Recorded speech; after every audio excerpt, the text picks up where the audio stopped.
Alright, let's do this before I forget this movie even existed. Hi everyone, welcome back to the Gauntlet of Garbage 2016 edition. Is that what we're calling it That's now? what I'm calling it. Alright, sounds good. Yes, I finally decided on a name. Yes, this is the show where many of you know that every single January I like to go back and look at what everyone said were the worst films of the previous year. I do this partly to just kind of cleanse the palate, just to kind of get an idea of what truly bad films are, because I notice there's a lot of cynicism in the geek community, a lot of people looking at things that are just okay and going, this is absolute garbage. I find that if you go back and actually look at what actually is absolute garbage, you are far less likely to say that word. Basically, this just gives me a good idea of the range of what's out there. And today we are taking a look at Gods of Egypt, which we watched this about 2 days ago. I have already forgotten most of the stuff in this film. Yeah, this film really was stupid. But the thing is, like, I never got mad at this movie, just simply because it was just consistently like, what are you doing? Like, it's one of those films where it's not aggressively dumb. It's just kind of like, wow, it's just incompetent on every level. It's like, it makes you groan. Yeah. Basically, it's a groan-worthy kind of film. It is an eye-rolling film, Yes. is what it is. Basically, this film is all about, back in ancient Egypt, the gods live among people, and Horus, the god of the sky, is about to become the king of the gods, but then during his ceremony, his uncle Set comes down, played by Gerard Butler, who's the one Scottish dude in Egypt, which, it's so sad. There were moments where it was like, he's trying to fight that Scottish accent, but then there's other moments where it's like, he just doesn't care. Which is like, I can't fight it any longer. It has to come out. So Set comes down, kills his dad, takes out his eyes, declares himself king of the gods, and makes all the human slaves, and he's going to go around just steal bits and pieces from all the other gods. And basically Basically turn himself into the Voltron of gods. Yeah, like... He wants to steal the wings from this god, the brain from this god, the eyes from this god, and give them all to himself, make himself the big powerful god. He wants the infinity gauntlet of gods. He wants to get all the little tiny gems together and make himself all powerful. And it's up to this thief, whose name I do not remember and I'm not going to bother to look up. I remember you telling me... No, his name is Beck. I remember. That's it, yeah. Yes, I remember because you complained about how he was named after the character from Mighty Number 9, which is also a bad video game, like, so I think it makes sense. It was the year to not call your character Beck. Yeah, so this thief's name is Beck. His girlfriend is working for the gods. He goes in, steals some stuff or something. He steals Horus's eyes back from Set. And then his wife, no, not wife at the time, but girlfriend, ends up dying, and she gets taken into the underworld, so he then goes, gives one of the eyes back to Horus, and says, alright, I will help you steal back your other eye, but you gotta help me get my girlfriend out of the underworld, because when Set took over, he said that now the underworld isn't for everyone, now you have to buy your way into the underworld, you have to give money in order to be accepted into the underworld. And if you're poor, then you just dissolve into eternity and forever, and... You dissolve into nothing. Yeah. It's stupid. Yeah. It's really, like... I didn't realize how many complex pieces of bullshit are in this film until I just had to sum it all up. I was like, wow, there is a lot going on in this film, and none of it made an impact on me. I know so many people out there who found this film laughably bad. I didn't even find it laughably bad. I just found it bad. I just found it groan-worthy, as you said. And I think one of the reasons why is because, like you said, they don't take time to explain anything, but at the same time, they bombard you with, like, all of this horrible CGI. That's, yeah. We will get to that in a second, but the first thing you said is they don't bother to explain anything. That's very true, because they wanted to capture every single little bit of Egyptian mythology, aside from the fact that they made them all white British dudes. But they wanted to capture every little bit of Egyptian mythology, but they didn't bother to explain to people Egyptian mythology. Like, they didn't realize this isn't like Greek mythology, where most people in America have studied that ever since they were kids. Like, they have at least some understanding of Greek mythology, and now thanks to the Marvel films, we're getting at least a little bit of Norse mythology in there. Not a lot of people know the ins and outs of Egyptian mythology, and there's a moment in here in which Horus has to go and visit his grandpa Ra, the god of the sun, and he goes up there, and I don't even remember why he goes up there. He goes up there to try and get, like, something from him, or some crap. But he goes up there, and so in order for this plan to work, they need Ra to move the sun. And so there's this moment in which he has to pull the sun, which is attached to a chain, and he pulls it around the world, which, by the way, the world is flat in this. So they were like, no, we're going to make this as true to Egyptian mythology as possible. It's like, so you're not even going to give us a round world? Like, it just seems weird to see, like, the sun going around like a giant penny, which is basically what it was. And then out of freaking nowhere, a giant, like, Galactus cloud monster just comes down trying to eat the sun, and then Ra has to fight it off. And I was looking at this going, what the heck is happening in this? And, like, the thing is, like, I actually did, like, study ancient Egypt in school, so I had to explain to you what was going on. Basically, like, Egypt rose out of chaos, and, like, to them, like, the world is flat, so when the sun sets, it goes to the underside of the disk, aka chaos.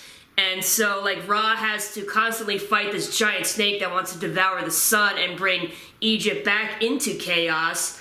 And so every time, so he has to, like, do this every single day. Every day he has to bring the sun around to Egypt and then fight it into chaos and then just keep going like that. Yeah, that wasn't in the movie. No, we saw it, but they didn't explain it. Exactly. What you just did there, none of that's in the freaking movie. So whenever you just see crazy crap here on the screen, it's just crazy crap. Like, and some of it, even if there was an explanation for it, it would still look stupid. Like, Set is going into war, and he's taking giant beetles as his horses. Like, literally, like, I know scarabs are important to, like, Egyptian culture, and, like, the iconography of, like, the image of the beetle is very important. But still, it's like he's riding around on a giant scarab, like, ah, yeah! Just flying around. It's like, this looks dumb. There's no way to make flying on a giant beetle look cool. I'm sorry, there isn't. Even if the CG looked good, which it didn't. Let's get into that. Oh my god, most of the time in which you have a movie with bad CG, you try and hide that. This film is bombarding you constantly with CG. Like, there's no sets in here. Everything is a CG set. Everything is a blue screen. Almost all the giant creatures are CG. There's no practical effects in here. And they all look bad. There is a moment early on in which I literally jumped back and went, whoa, at a blue screen. Because, like, the outline around the people was so obvious. Like, there was, like, an extra layer of just, like, black outline around them. Like, somebody cell shaded these people against the background. And they were, like, riding in a chariot, and it's like, it's like back on Whose Line Is It Anyway? When they had that skit where they would put someone in front of the green screen, and they had the two news reporters talking to them, trying to give them hints about what was happening behind them, and they had to guess. It's literally like that bad. That is how terrible this looked. And this entire film relies on CG. It's like, if you were going to make a film that is that dependent on having good CG, how do you screw up the CG? That's terrible. Like, another thing, like, I want to point out is, like, basically the depiction of the gods. Like, Horus is supposed to have, like, a falcon or... Oh, God, yeah, let's yeah, falcon head, so, like, but he, like, they're just dudes. They're all dudes. People. But they can Mighty Morphin Power Ranger transform into their god forms. Like, he just holds out his hands. Wings of the falcon, and then just do. And then it's basically ancient Egyptian Iron Man. That's what Horus is, because that's literally like seriously, that's like, he just gets like a big a falcon suit and just flies around. Yeah, same thing goes for Set. He just turns into like giant metal Anubis, which at first I looked at, like, because he turns into, Set's supposed to be like a dragon. He turns into a jackal. He turns into a giant black jackal. I was like, that's just Anubis. So Anubis isn't in this, and then Anubis just pops up. Yes, and Anubis is like the one god who actually does look like himself. Yes. I was like, okay, so you just didn't want to make him a dragon? It's like, At first I was like, okay, well, they know that people know what Anubis looks like. Anubis is like one of the few gods from Egyptian mythology that people know, so they're going to cheat and make him look like Anubis. But then when Anubis pops up, I was like, just turn him into the dragon! This is stupid! Oh, God. And then, like, Ra. Ra is another one who he's like a falcon, right? Yeah. It's just an old dude. And he doesn't even do the transforming, like, Power Ranger thing. Like, he just grows big. Yeah, and like, catches on fire. Yeah, and that really disappointed me. It's like, you could have at least been like a fire falcon. That would have been awesome. Yeah, like, and when he goes into battle, like, when Set comes to attack him on his giant spaceship. Yes, he then goes, it's time for me to fight. And then he just grows really big. I mean, it is some Power Ranger stuff. It is like Rita Repulsor just went, get big, my minion. And Ra like basically pilots a a spaceship that drags the sun. Stupid. So stupid. God damn. And like nothing really gets resolved in this with the whole like the girlfriend goes to the underworld thing, because like that's the constant like ticking time bomb thing going off in the background.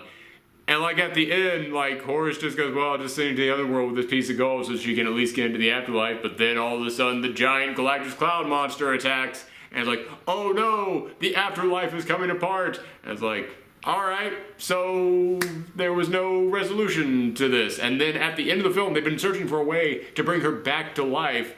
And so the reason why Beck is helping Horus is because, like, well, if I can get you to overthrow Set and you become the king of the gods, then you can make a special rule to get her back out of the underworld.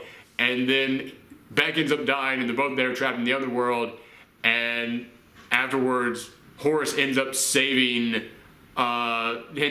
Set. He ends up becoming king of the gods. And then Ra comes down and goes, you have impressed me. Is there anything I can do? And he says, the only thing I can ask for is the one thing that no one can do. And then Ra just blinks out and the two people just come back to life. And I was like, so like this whole film, you've been searching for a way to get her back from the dead. And literally the second person you ran into in this film could do it like that. Okay, what? It's such a lazy way to go out on this film. And that's the thing. Everything in this freaking film is lazy. Like, Horus, when he gets his eyes taken out, he can no longer go into his Mech Falcon stage. But they have to go and visit Ra in his floating spaceship. And he's like, well, I can't reach him without my powers. And so then they climb to the top of a mountain. He then just goes up to the sun, does this, and says, please, grandfather, help me. Then bam, that falcon suit comes on around him. And he just flies up there to grab him. And then at the end of the film, they're fighting Set in his Voltron state.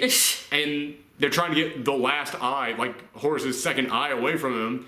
And the second eye is like crumbling and it's like falling off this giant tower, but Beck is about to fall off the giant tower too, and Horus has to choose, does he save Beck or save the eye? And all I can think is, if you get the other eye, you can go into your flying mech state and then you could save him. Why is this a choice? This is dumb. This is like going, well, do I grab the ladder or grab the person about to fall from the building? It's like, grab the ladder and then go up there and get the person about to fall. You stupid idiot. But you know why they did that. It's so that they can go, oh, he's grown and he cares about humans now. It's like, you know, your true power comes from your heart and all that bull. Like, if you're going to have that choice, have it be a thing where, like, Set's got the eye and he's going to crush it between his fingers unless he hands Beck over or something because Beck stole something from him. And he's like, no. All humans are important. And then he destroys the eye and then Horus gets the powers or some crap. Which, by the way, another thing, when he then goes and saves Beck, Beck then still falls, but then all of a sudden, bam, Mech Falcon suit just appears only with the one eye. He didn't need both eyes. And it's like, no, it was inside you the whole time. It's like, yeah, but he also could have just grabbed the other eye. Yes. Again, this is such a freaking cop-out on every level. Like, everything in this film is stupid. And I wasn't even that mad at it when I watched it, but just talking about it, I was like, God, it was so dumb. Yeah, the reason why we weren't as mad about while we were watching is because it's just 2 hours of bull and it just drags on and on. It so drags. Yes. I never thought I would ever talk about a film in which I see an army of minotaurs fighting a giant on a waterfall and go, this is boring and dumb. This is stupid. This is boring. It's not interesting. All the minotaurs look fake as crap. Oh, God, Yeah, there was that scene when she was just fighting these minotaurs, and the fight scene is so bad. Like, all the choreography is crap. Oh, God, all the CG is terrible. No one is likable in this thing. Nope. Like, Horace is a complete dick all throughout. Like, I don't even buy when he decides to start helping the humans. Nope. The one who we're supposed to find likable is Beck, and Beck is just annoying. He's annoying and bland. And bland. Annoying and bland. Yeah. Two things Jesus. you don't want your main protagonist to be. I feel so bad for the musician Beck. Seriously, like these guys, you need to put out a new album, brother. You need to remind people that you're still out there and you're still doing good work. Yeah, I don't really have a lot else to say about this because it was just a bombardment of dumb. Yeah. That's I want that on the DVD box. A bombardment of dumb.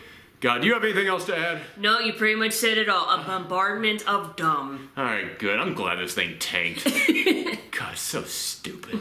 Alright, well, yeah, if you guys want to see more of the Gauntlet of Garbage, all leading up to my 10 worst movies of 2016 at the end of this month, then make sure that you go ahead and click on that subscribe button. And also, if you want to see something more positive, we're also doing the Quest for the Best, in which I look at all the films that people said were the best movies of 2016, leading up to my best films of 2016 list. So, thank you guys for watching. Come back next time. Bye. Bye.